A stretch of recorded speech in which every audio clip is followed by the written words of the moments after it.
Starting in 5 seconds. May I say a word here about the population of India? A great deal has been said and written about our tremendous population and how it overwhelms us and how we cannot solve any problem till the Indian population is jagged or decimated. Well, I have no desire for the population of India to go on increasing. I am all in favor of the population being checked, but I think there is a great misapprehension when so much stress is laid on this aspect. I entirely disagree with that. I think India is an underpopulated country, and I say this is not because I want it to be much more populated. It is underpopulated because I want it to be much more populated. It is underpopulated because large tracts of India are still unpopulated. It is true that if you go to the Gangetic Plain, it is thickly populated. Parts of India are thickly populated, but many parts are not populated at all. A delegate to this conference told me last night that coming from Karachi to Delhi, Madras, and then to Otakamund, he was amazed to see the scarcity of population. Of course, he was traveling by plane. Nevertheless, the whole countryside appeared to him to be sparsely populated, and after all, it is possible to judge whether the country is heavily populated or not. That is a very correct impression because large tracts are not populated. We are overpopulated, if you like, because our productive capacity is low. If we increase our production, agricultural and other, and if the population is put to work for production, then we are not overpopulated. We have these big river valley schemes which in association irrigating land, preventing floods, soil erosion and malaria will produce a very great deal of hydroelectric power, and at the same time we will have industrial development.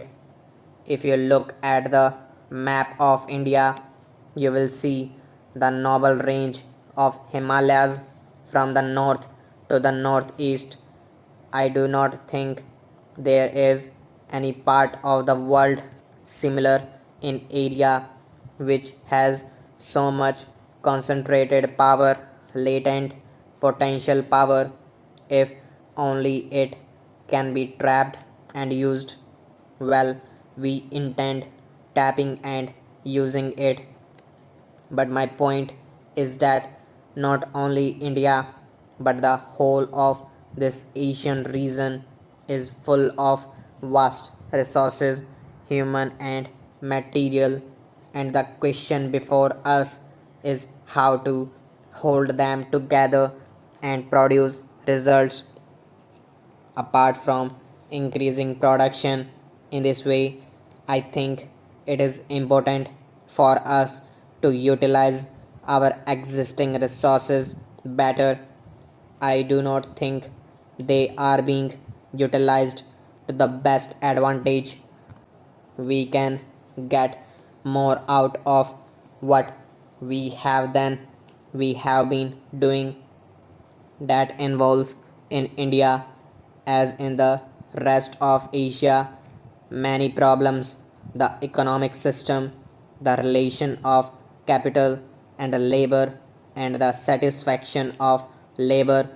There is no doubt at all that in all or at any rate in most of these Asian countries there are long standing social injustice, and naturally where there are these social injustice you will not get proper and satisfactory work, especially now when there is an acute sense of social wrong and social injustice.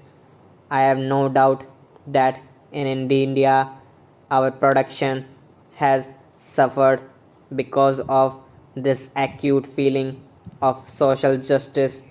An individual or a community may undertake to shoulder almost any burden. We have seen during the last war how nations put up with the most enormous burdens in the shape of suffering and sacrifice, but always when there is a sense of sharing and burden inequitably, the burden being greater on some than on others, the sense of injustice becomes greater, and you do not have that harmonious working and cooperation which is quite essential today more so than in the past. Therefore, this problem has to be viewed from the human point of view quite apart from the purely economic point of view. If one does view it from that human point of view, if one tries to cooperate without entering into a long argument, I think one can go far in solving it and getting the measure of cooperation even among people who may hold different theories. So, I would beg this commission to consider this problem from the human point of view of removing social injustices. The Commission, of course, is not going to dictate to each individual countries about its economic structure, but any advice from the Commission will no doubt go a long way, and most countries will probably follow it in the largest measure they can. Now, to repeat what I have said, I hope this commission will bear in mind the fact that we are dealing with hundreds of millions of human beings and not abstract countries and abstract groups. Each individual is a member of a family with children who are possibly starving, who have possibly had no education and no opportunity for growth and advancement. I mentioned right at the beginning certain parts of Asia which have not completely solved their political problems. Stop.